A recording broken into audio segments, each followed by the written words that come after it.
Nossa papel de lei caminha com o trabalho soro para no momento com pagador de belasting tem bezwaar e tem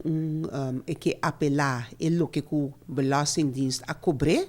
que não somente está a chance de ser 2 para aí mas até agora que estava em caso pero pode ser muito bastante bem para aí se me explica rato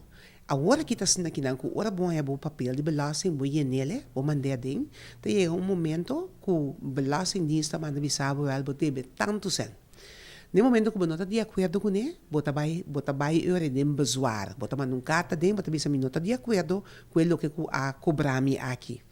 se eu belastingdienst wake e não está dando eu não veredicto não bisa não está de acordo ou não está de acordo com o e você não paga no caso quando bisa não está de acordo com o então você não paga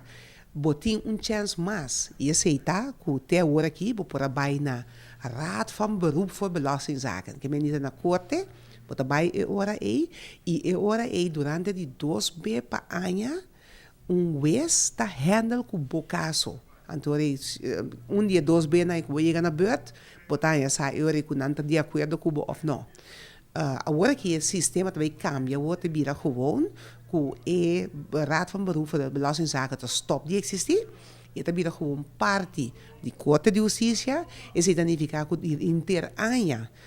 loting belastingrechter lá nós bisa que por handle caso não que vai de beroep e ora se está dona cidadão e pagador de belasting